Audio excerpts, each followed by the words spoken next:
over here. All right.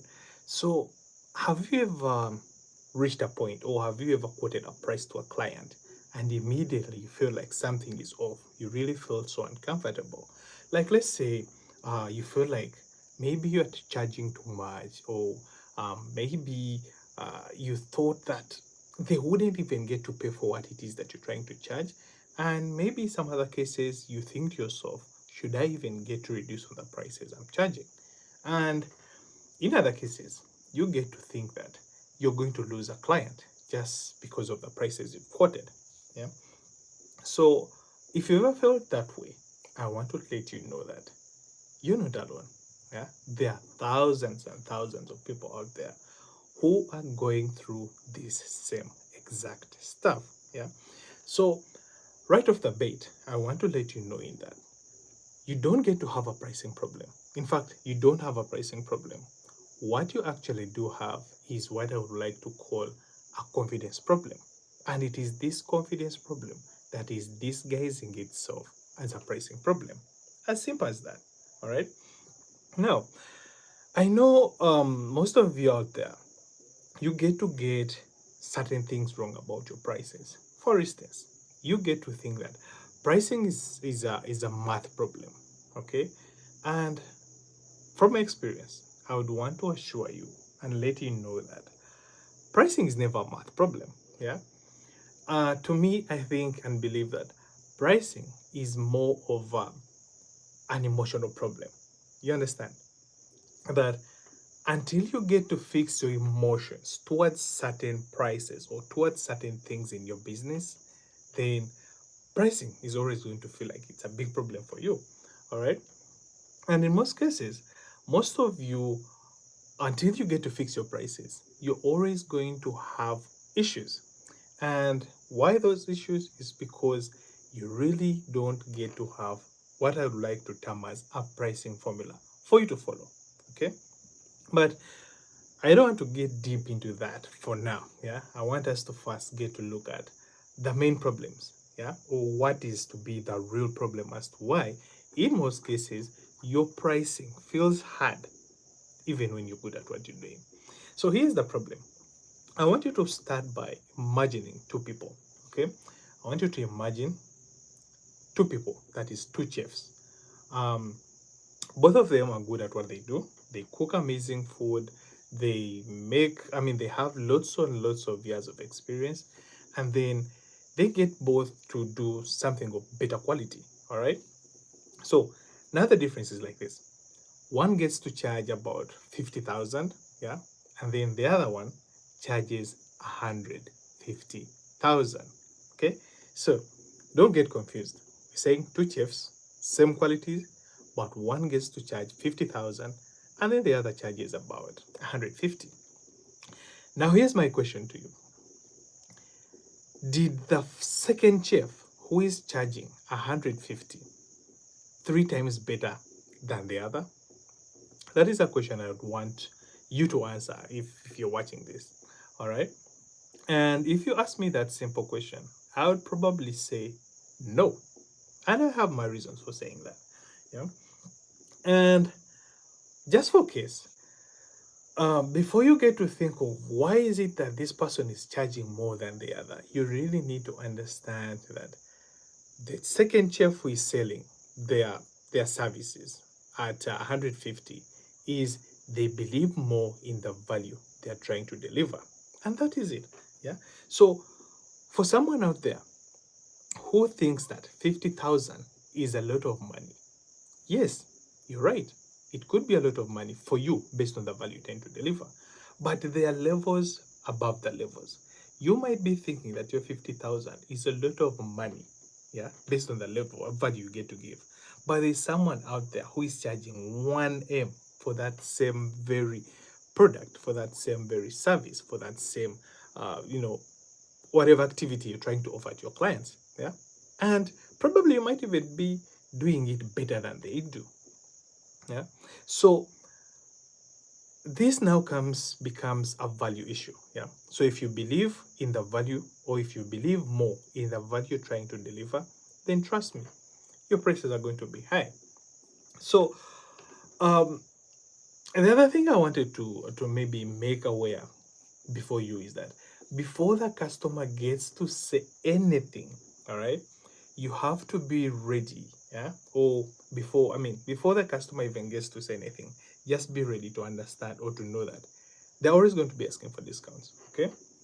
And before you even think of giving them discounts, you have to become your own toughest negotiator.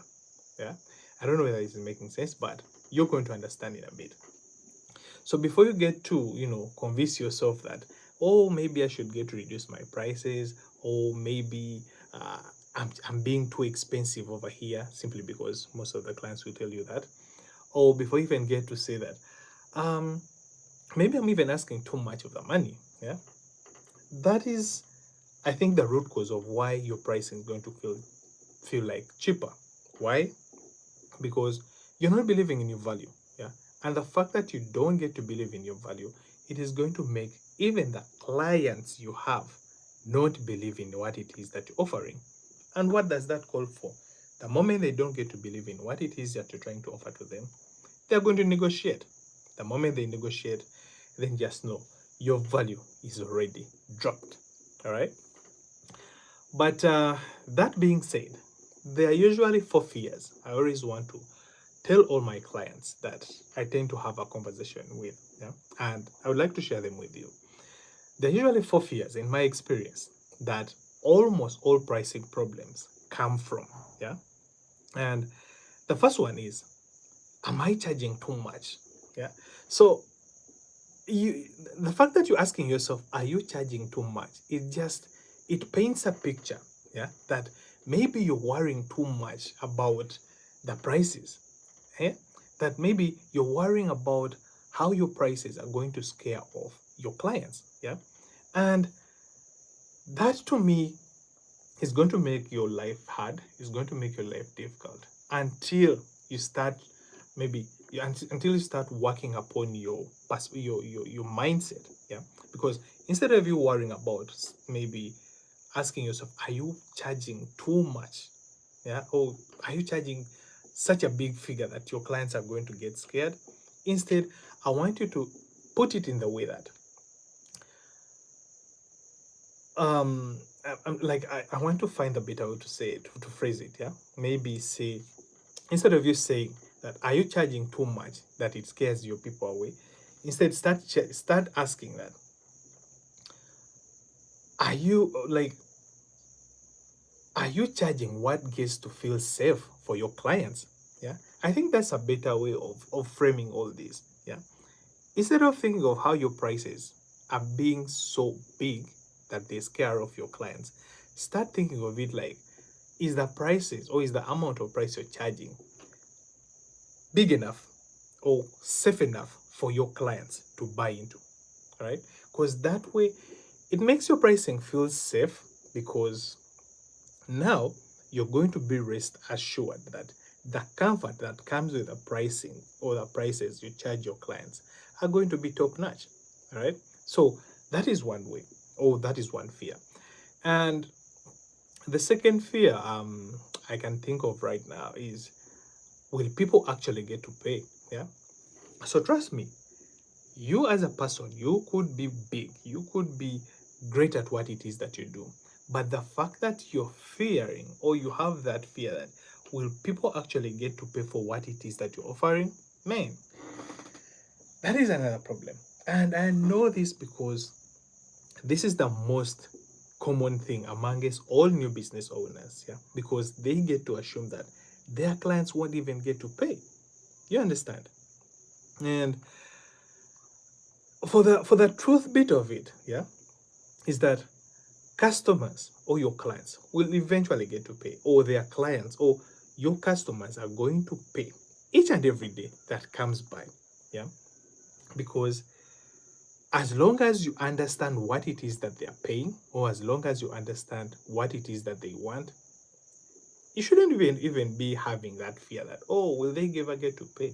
The things that your clients pay for, yeah, first of all, is that they pay for convenience. Yeah, if your prices tend to give that convenience to your clients, yeah, be rest assured that they are going to pay, regardless of whether it's too much or it is too low. In fact, there are situations where you get to ask a price and your clients reach a point of, you know, worrying as to whether that amount of price you're asking really quantifies what the service you're trying to render. Yeah. Let me give you an example. If you're into, and I mean, I need to think of a high quality kind of end business, maybe transportation. You're helping someone move from Kampala to the US, and you tell them that, you know what, I'm going to charge you 10,000 Ugandan shillings. Man, that is so scary. If it is me as a client, I wouldn't even go ahead and pay for it. Yeah, because it is so much of a small figure that it makes me doubt as to whether you even know what it is that you're talking about. You understand? Yeah. So one of the things that will make your clients get to pay your price, regardless of whether it is high or not, one, it is going to be convenience. The second thing, it is going to be speed.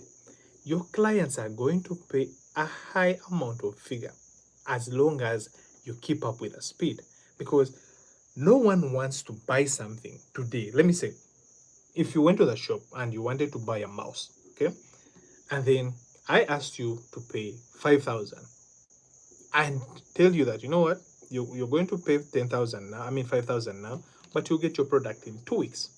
Will you really ever want to come and do business with me? No. But imagine I came to you and said, you know what, you're going to pay 10,000 for this mouse, yeah, and you get to use it right away. You'll surely get to pay for it. And the other one is your clients always get to pay for convenience and, I mean, expertise. Yeah. So if you're someone of high expertise or high experience, or you have lots of experience, your clients are going to come and pay higher amounts. Let me give an example of a doctor and all that.